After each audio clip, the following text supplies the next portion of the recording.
Good morning mga idol. So welcome back po sa aking munting YouTube channel, MTV Motovlog Ventures. At para po dun sa mga first time pa lang po makabisit at makapanood ng video ko ay syempre po, please don't forget to subscribe, hit the bell button para updated po kayo once may bago tayong upload na video. So ano nga bang meron mga idol? Kumusta kayo at kumusta tayo?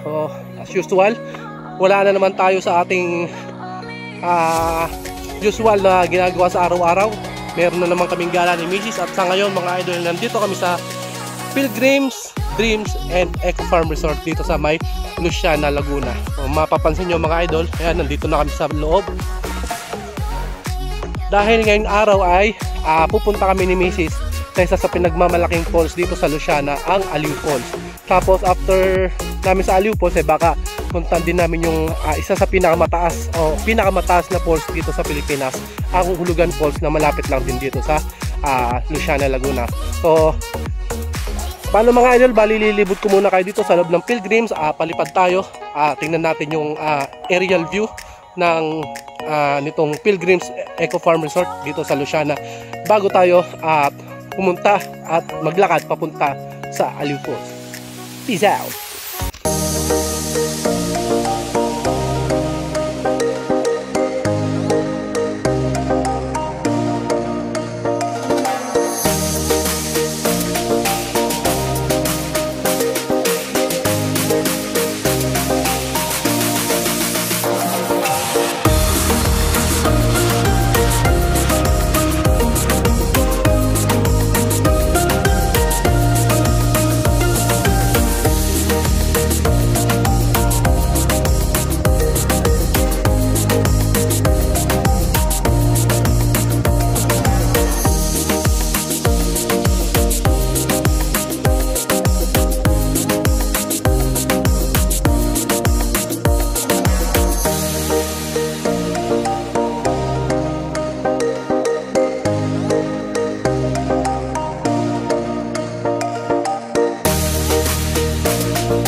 So ayun mga idol, bali papunta na kami sa Aliw Falls, o ang tawagin nila dito Dream Falls. Yung ang tawag nila dito, hindi Aliw kundi Dream Falls. So ayun si Mrs. Nakagala na naman ang madam. Tapos yung mga idol, once na pupunta kayo sa Dream Falls ay meron entrance na, may babayaran kayo na 300 kung weekend, tapos 200 per pax kung weekdays naman. Yan. So tapos bibigyan nila kayo ng mapa, susundan nyo na lang. So para kayong mag-treasure hunting kasi may mapang binigay. Yan si Manong Guard. Morning po. Morning po. So nasa tabang landas tayo. Nakita natin si Chip. Salamat po. So ayun mga idol, bali madadaanan nyo sa Manong Guard pag once na pupunta na kayong Dream Falls o yung Aliw Falls. So ito yung daan mga idol. Sabi nila ay ilang minutes yun yung 15 to 20 minutes. 15 to 20 minutes na lakarin. So yung daanan naman mga idol ayos naman, sementado. Tapos ito mag-zip lang. As of now medyo makulimlim kaya okay lang, hindi mainit. Tapos sementado nga, tapos patag, no? Tapos kung halimbawa gusto nyo naman magsasakyan, tapos yun nga, ayaw nyo maglakad dahil nga medyo malayo din para hindi na rin kayo mapagod, pwede naman daw ipasok yung sasakyan dahil may pinaka-parking daw dun sa baba. Yun nga lang mag-a-add kayo ng 300 pesos per vehicle. So pwede nyo nang hindi lakarin, diretso na kayo dun sa pinaka parking lot malapit sa Aliw Falls. Tapos pag park nyo doon, may lalakarin nila na 2 minutes na lang, tapos nandun na kayo sa pinaka falls. So paano mga idol? Update na lang siguro kung once na nandun na kami sa pinaka falls. Peace out. Gala-gala, imbis na nagpapahinga, gala na naman kami. So yung mga idol, bali tingin muna tayo sa ating mahiwagang mapa. Saan tayo? Diretso. Walang green falls na signage. So yung mga idol, bali may mapa kami dito. Yes. Mga signage naman daw. Ayan. So may mga signage naman daw, kaya kung maligaw man kami, di bahala na si Batman. Tapos yun, kami lang ni Macy's naglalakad sa kayo, no? Wala yung mga kasabay namin na pumunta doon sa entrance. Wala pa sila, siguro nagpicture-picture pa doon sa may pinaka sa taas sa may helipad. So kami ni Macy's nauna na. So kaya wala kami kasabay. So, para mauna din kami doon sa pinaka falls kasi para nga hindi crowded, no? Tapos medyo umaambon nga mga idol. Okay na rin kasi makulimlim, hindi mainit. Mataas na dito. Saka mas ideal daw yung ganito medyo mambon pag pupunta ng Dream Falls para yung pinakaagos ng falls maganda daw. So paano mga idol, update na lang ulit. Peace out. So yung mga idol, bali dito may dalawang daan. Meron naman karatula, so itong kaliwa, yan yung way na yan ay papunta daw ng Forest Camp. Tapos yun ito, yun nauna na si Mrs. yung papuntang Aliw Falls o yung Dream Falls. So hindi naman kayo maliligaw mga idol kasi nga meron naman silang nilagay na mga signage para iwas nga naman ligaw. So diretso lang ulit, sabi nila ay malapit na. Tapos yun mga idols, para dun nga pala additional dun sa mga ayaw talaga maglakad, tapos ayaw rin naman magdalhin yung sasakyan nila dito, mayroon din naman pala silang parang nagpapahatid kayo, parang e-bike ata. Yun, papahatid kayo sa kanila, tapos pwede rin na magpasundo siguro pag pakyat na kayo. So update na lang ulit mamaya mga idol. Peace out. Yung mga idol, medyo pababa yung daan na to.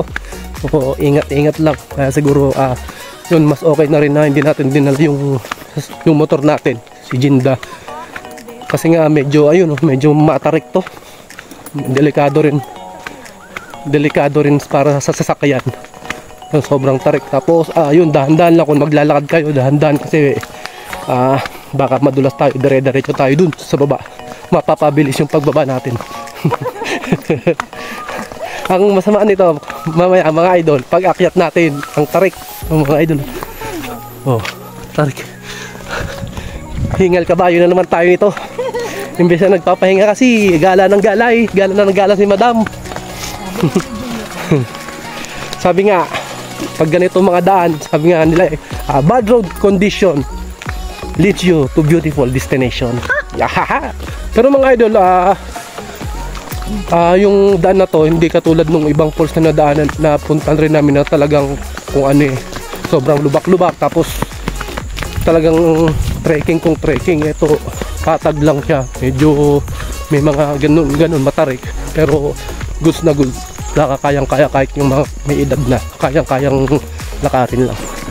So yun mga idol, mayan na ulit. Peace out. So yun mga idol, bali meron naman another signage to Dream Falls. Yun, mukhang ito na mga idol, ito na ang pinaka Dream Falls, yung pinaka entrance nya mga idol. Ayun yung mapa. Tapos kung may sasakyan kayo mga idol, siguro nandito lang yung pinaka parkingan, tapos maglalakad na lang kayo. O ito na yung pinaka entrada ng Dream Falls o yung Aliw Falls na tinatawag dito sa bayan ng Luciana, Laguna. O diba mga idol, ganda ng entrada. Naririnig ko na ang lagaslas ng tubig.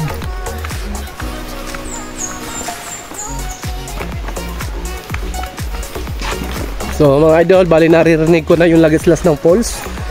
So mamaya na lang ulit pag nandun na. Peace out.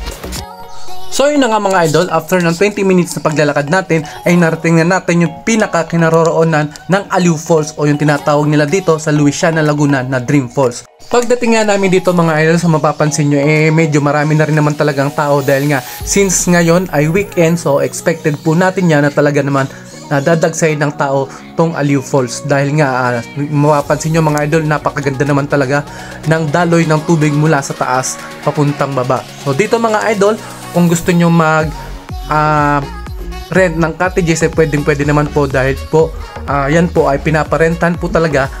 At para mas ma-enjoy nyo ng mas maayos habang nakatitig kayo at pinapanood ang ganda ng Aliw Falls. At dito mga idol, hindi nga pala sila napayag na kung halimbawa maliligo kayo sa falls ay hindi nyo talaga na magsuot ng life vest dahil napaka-stricto nila dito pagdating sa safety para nga naman maiwasan natin yung mga aksidenteng pagkalunod, especially doon sa mga bata at doon sa mga hindi marunong lumangoy. So paano mga idol? Sa ngayon ay try natin magpalipad para naman may pakita namin sa inyo ang kagandahan ng Aliw Falls, yung aerial shot niya. So palipad tayo ng konti para naman meron tayong aerial view mula sa taas. Paano mga idol? Peace out!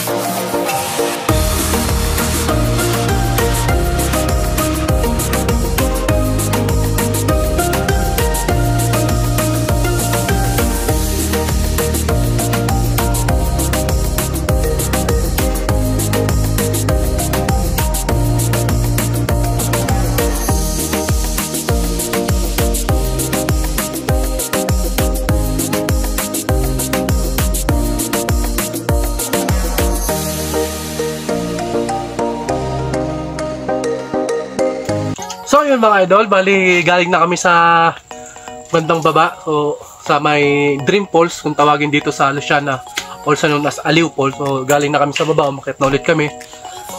So far so good, medyo matarik lang yung pakyat, pero yun pag akyat nyo dito sa medyo matarik, merong parang pahingaan talaga para doon sa mga umakyat galing baba.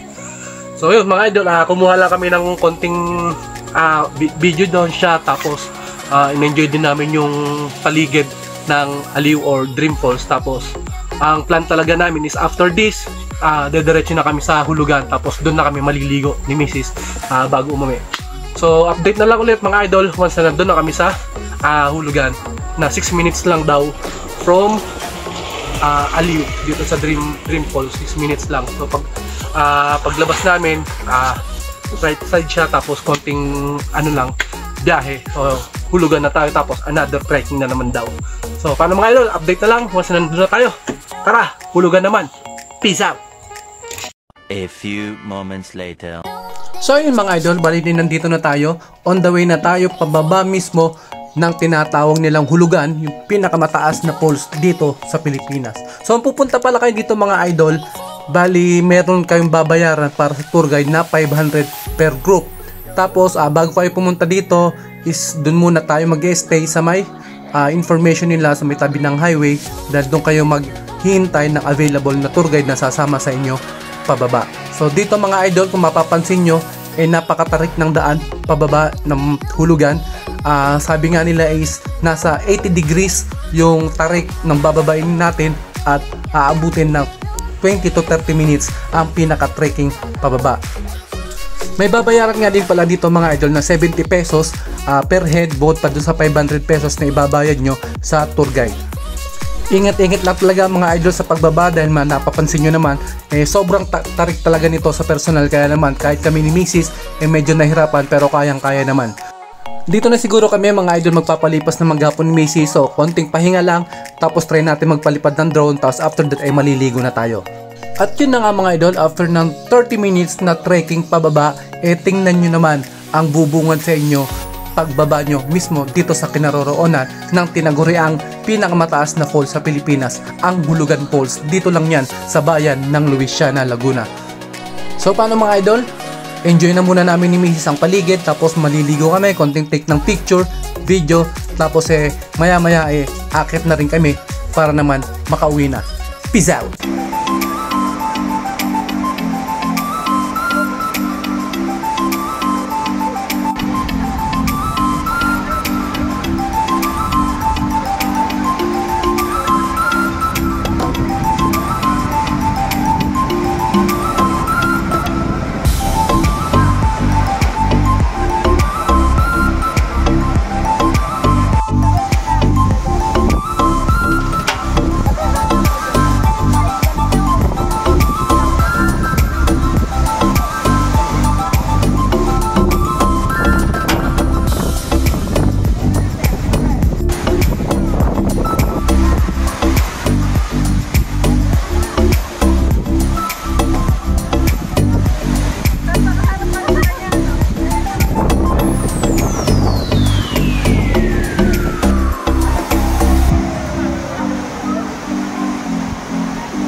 So yun mga idol, after nga ng mahigit ang oras din namin na pag-stay ni Mrs. sa falls, minabuti na nga namin na umakyat ulit dito sa pinaka kick-off point sa Hulugan Falls. So doon nga pala mga idol sa pinaka falls wala tayong mapagbabanlawan dol dahil nga sabi nila minabuti nila na yung pinakabanlawan doon din mismo sa pinaka parking lot natin kung saan natin iniwan yung sasakyan natin o yung motor. Dahil nga naman pagpapawisan lang din naman pag akyat, kaya minabuti nila na doon lang talaga sila naglagay ng banlawan. So pag akyat nyo mga idol, meron pahingahan dito sa pinaka taas. Konting pahinga lang siguro kami dito ni Mrs. Tapos maya maya uwi na rin mga idol. So yun mga idol, so paano, dito ko na lang po siguro tatapusin ang aking vlog for today's video. So maraming salamat pa rin po sa mga patuloy na sumusuporta sa aking munting YouTube channel, MTV Motovlog Ventures. Signing out. Peace and salute.